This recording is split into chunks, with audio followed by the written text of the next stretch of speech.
Olá, professor Luiz Rezende, agora começando uma aula dos pontos positivos do CNU. Eu tenho uma outra aula dos pontos negativos, né? Então a gente vai trocando esse elemento dos pontos positivos, pontos negativos, para poder ir explicando para você, desenvolvendo para você esses conceitos. Bom,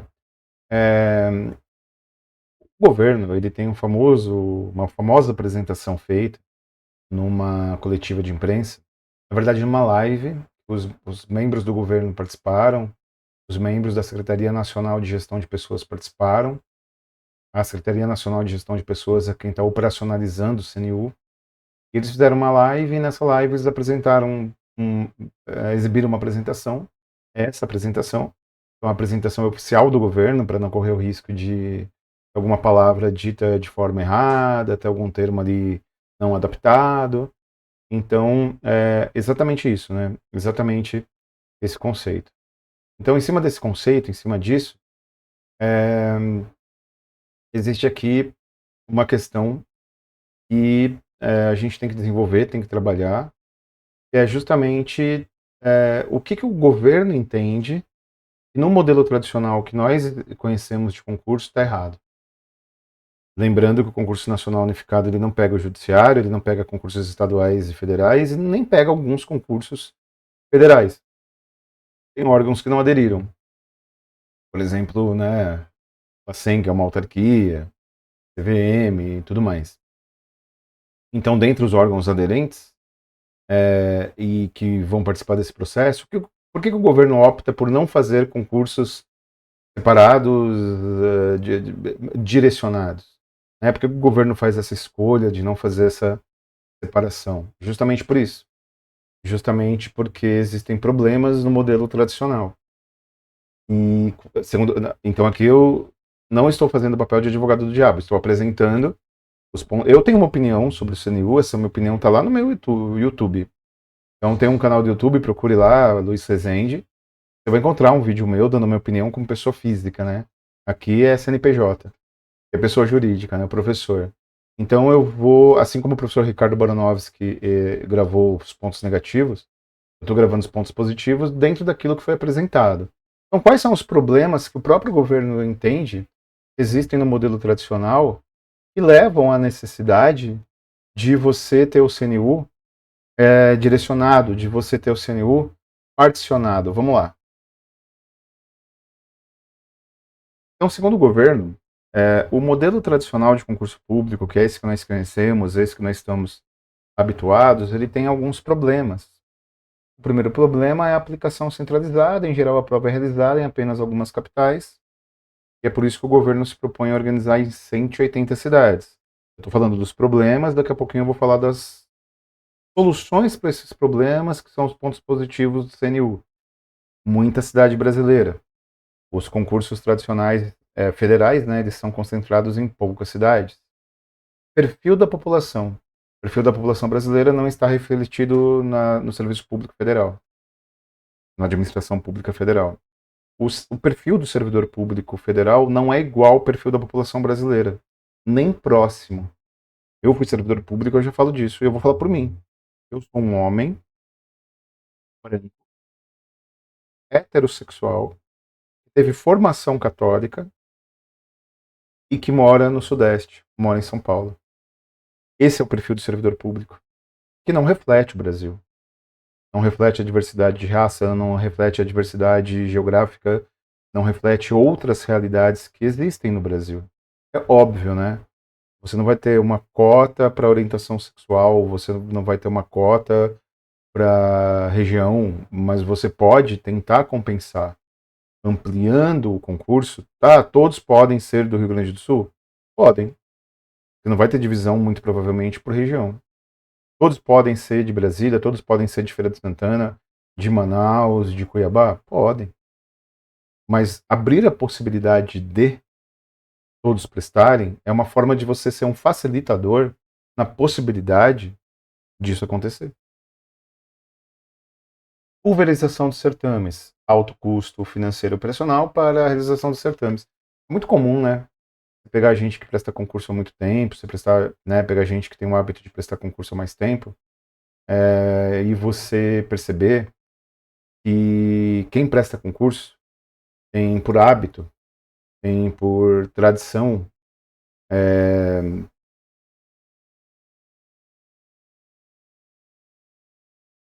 digamos, gastar muita grana. É muito comum, né? Você sabe que eu estava conversando com um professor, ou estava fazendo uma live com o professor Newman, ele é auditor da Receita Federal. E ele comentou que ele estava dando aula, ele tem um curso, né? Enfim, ele disse que em algum lugar que ele estava dando aula, em algum lugar presencial, ele comentou que o aluno gastou em 4 anos R$ 25.000 entre viagens e taxa de inscrição. Com essa centralização de você prestar um concurso e concorrer a várias vagas, por óbvio, é um ponto positivo. Falta de padronização, questionamentos jurídicos e regras diferentes para os certames. Vou prestar um concurso da Sebrasp, é certo ou errado. Vou prestar um concurso da FGV, tem segunda fase oral. Da VUNESP tem segunda fase oral. Prova de título, não tem prova de título. Então você tem que se adequar a regras distintas para bancas distintas. E como o CNU ele visa ser periódico, inclusive a ministra Esther da Inovação, da Gestão e Inovação, que é a figura principal, fora o presidente da República no CNU, ela declarou que fiquem tranquilos, isso nós já falamos nos outros vídeos, fiquem tranquilos, porque afinal de contas tudo estará resolvido, tudo estará colocado, tudo estará ok, e não vai ter muita mudança no concurso. Então, se você vai ter pensa comigo, você vai ter um concurso periódico, ou anual, ou bienal, e ele tem as mesmas regras, só mudando ali os órgãos, né? O governo já falou que no futuro já citou INSS, já citou, comentando, não é garantido que vai ser, até porque a adesão é voluntária. Caixa Econômica Federal, se você tem a mesma regra de aplicabilidade na prova, isso facilita. E falta de periodicidade, né? Tem concurso que não acontece há 10 anos. Em concurso. Vamos pegar só 2. Banco Central. Vai estar fora do CNU, vai ter prova ano que vem, 10 anos sem concurso. Caixa Econômica Federal, ampla concorrência, 2013, né? Agora 2023, 2024. Já está anunciado que vai ter um concurso da Caixa. 11 anos sem concurso. É para ferrar o peão, né? Para matar o peão nesse caso. Afinal de contas é muito, muito, muito tempo. Deixa eu ver aqui se eu tenho um levantamento.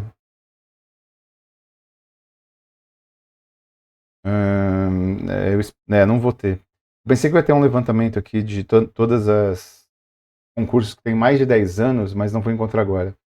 Eu tenho uma lista de mais de 15 concursos relevantes que não tem concursos de 8 a 10 anos.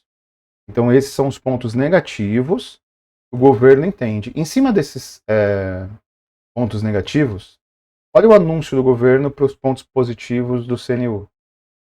Ampliação e democratização do acesso da população às vagas públicas. E aí ele apresenta de forma muito objetiva, né, de forma muito explícita, o que ele entende serem as vantagens. Começando pelo primeiro, mais acessível. Cada candidato pagará apenas uma inscrição. Então é impossível no CNU pagar 2 inscrições. Por exemplo, enquanto eu gravo essa aula, está acontecendo o processo de concurso público da Polícia Civil de São Paulo. A prova para delegado vai ser diferente da prova para... Diferente que eu digo em dia diferente, né? Vai ser num dia diferente do que da prova de investigador e escrivão. Então você pode prestar as 2 provas. Teve um ano aqui em São Paulo que teve agente da PC, investigador, escrivão, AGPOL, né, AGTEL, GT Comunicação, agente Papilo, teve 7 cargos. E cada um foi no fim de semana, então foi uma loucura. Todo fim de semana tinha prova. E você, em tese, podia concorrer a todos os cargos. Se o governo entende, eu já falei isso para você numa aula anterior, que você tem que valorizar o que ele chama de vocacionamento, então tem lógica você prestar no mesmo dia. Ah, mas então eu vou pegar só uma taxa de inscrição? É migué. Eu vou pagar só uma taxa de inscrição porque eu só posso concorrer num concurso? Não. Você vai pagar só uma taxa de inscrição porque é possível que você se inscreva para um bloco temático e esse bloco temático que você inscreveu possibilite que você preste concurso para vários órgãos. Existe essa possibilidade. Existe isso como uma possibilidade real. Perfeito? Continuando.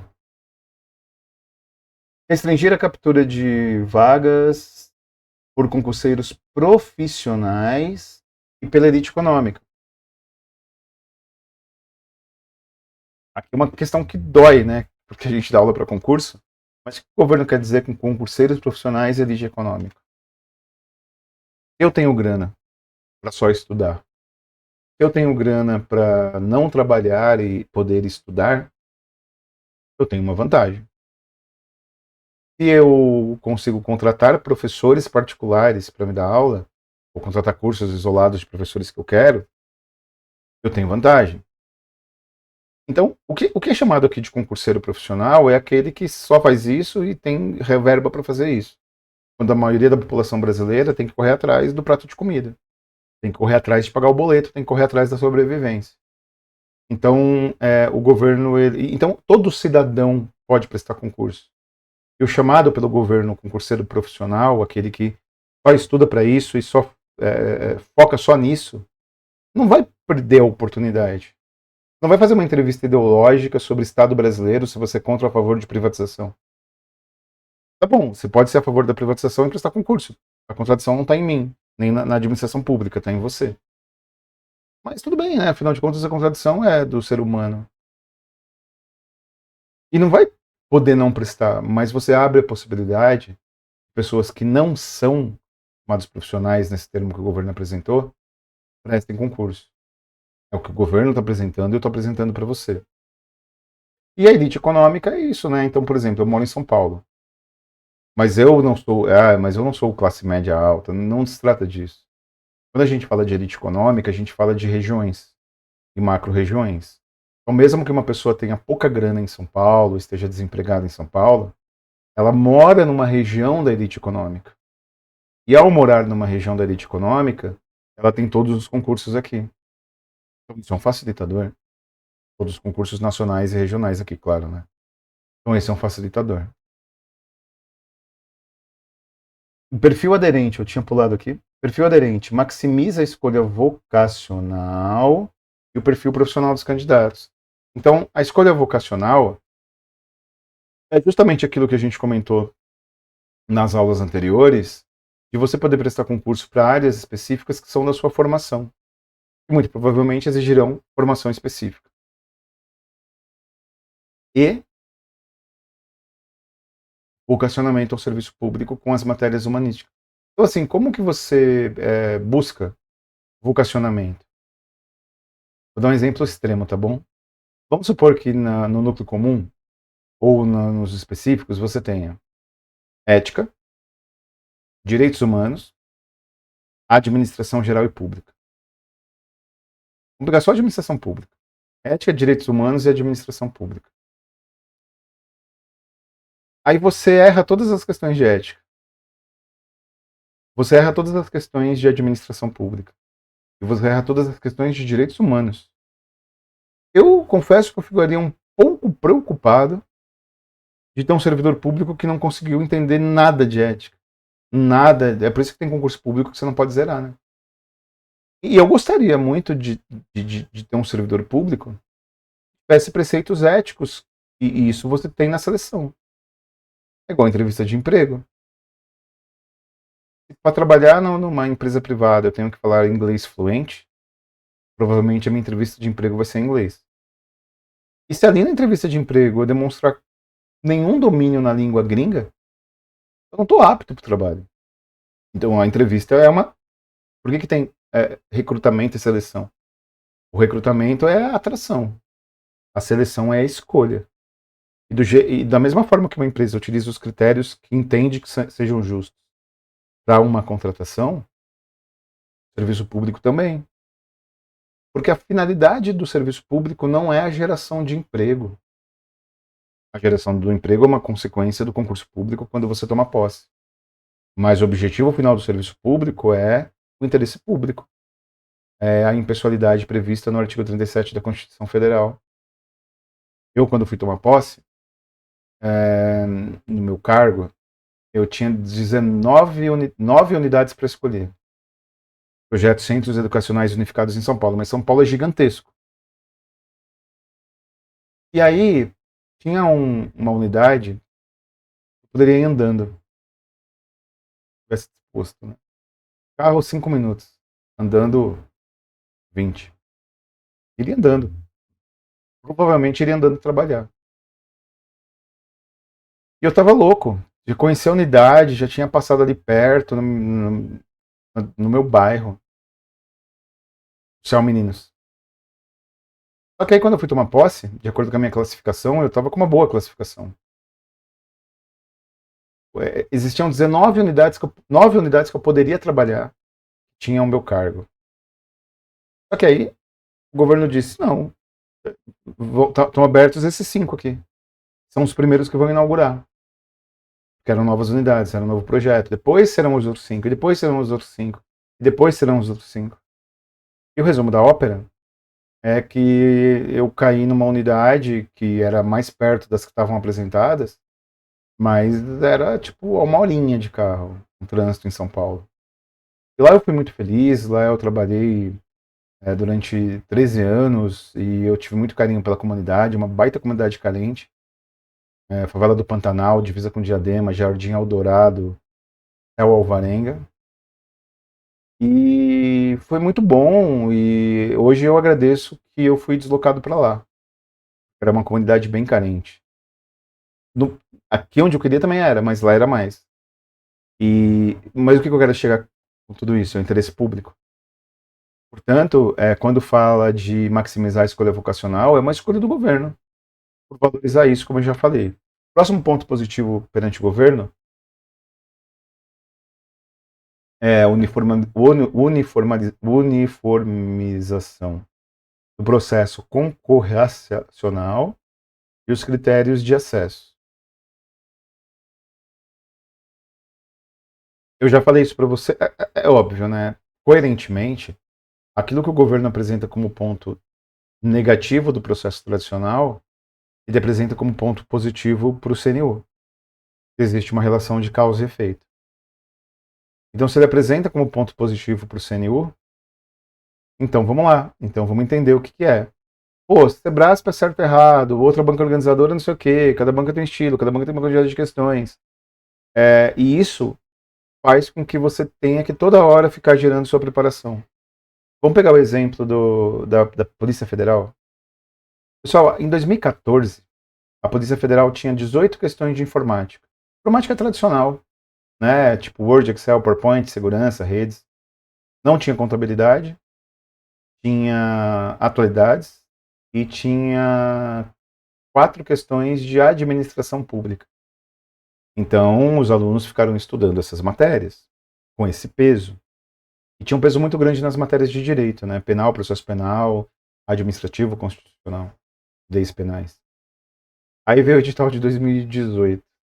Você sabe que quando veio o edital de 2018, o edital ele saiu no meio da madrugada, né?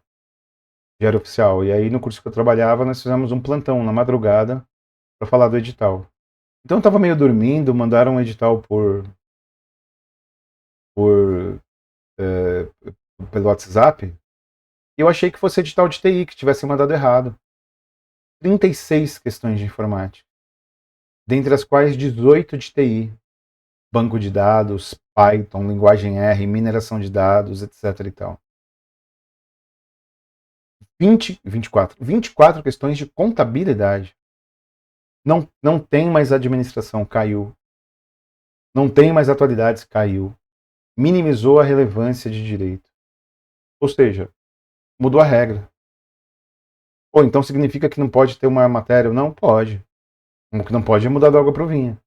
Em 4 anos mudou 100% o perfil do concurseiro. O cara presta VUNESP, presta FCC, presta FGV, discursiva.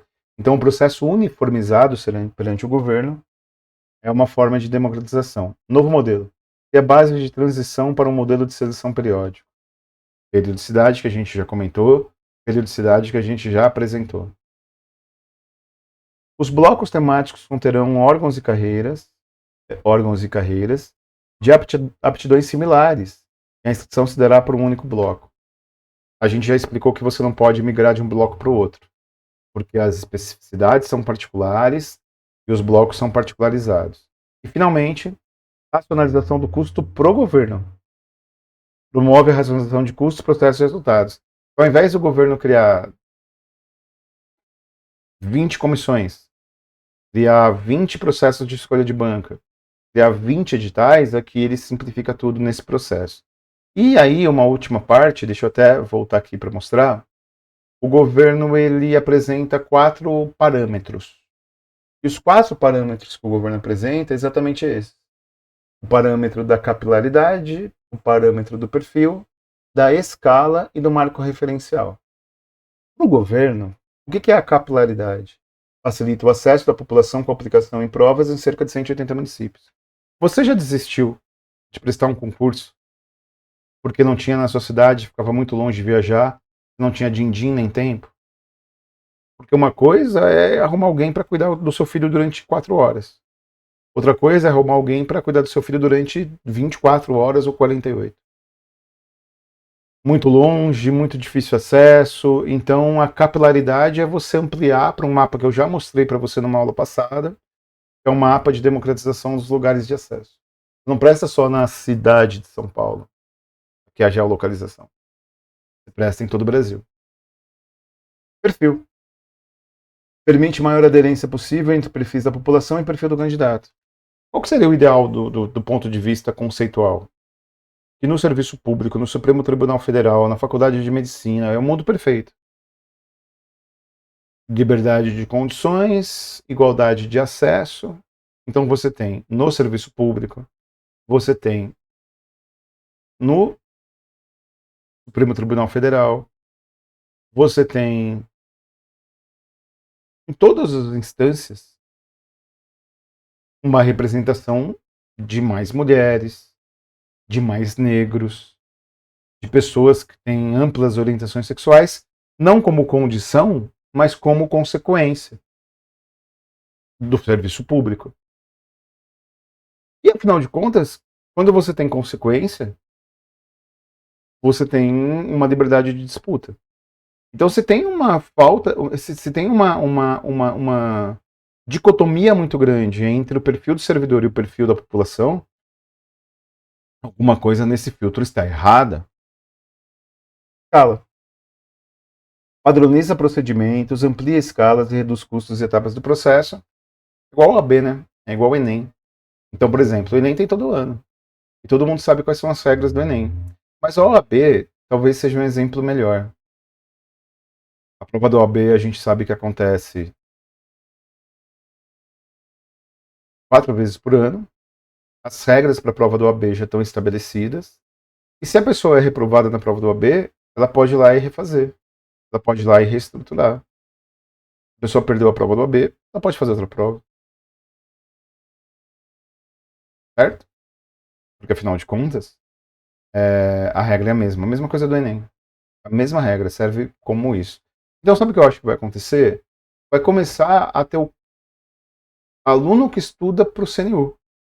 O aluno que foca no CNU. Já sabe como a banda toca, já sabe qual a periodicidade, já sabe quanto tempo ele vai ter que estudar, já fez o anterior, já tem experiência anterior, vai criando cultura. E o último ponto central perante o governo é um vetor para a futura normalização e venha regular a escala no tempo, certames para a administração. Nós não temos leis de concurso no Brasil. Nós temos regulamentações, começando pela Constituição Federal, que é necessário você ter uma prova de concurso público para ser servidor público, mas nós não temos regulamentação. E justamente por não ter regulamentação que tem esse problema colocado. Então, o CNU é o primeiro passo para uma futura possível regulamentação. O primeiro passo para uma possibilidade dessa regulamentação. Se vai ter regulamentação não ou não haver. Então, esses termos, que são os termos referenciais, essas vantagens que o governo apresenta e essas desvantagens que o governo apresenta perante o certame anterior, representam aquilo que são os pontos positivos perante a visão do governo. É óbvio, né? Quem diverge vê tudo isso como ponto negativo. E aí é uma questão de análise narrativa. Perfeito? Muito obrigado pela sua presença, pela sua paciência em mais essa aula. Espero lá no meu Instagram, prof.luiz.resende. Deixa eu pôr a vinheta para terminar bem bonitinho. Valeu.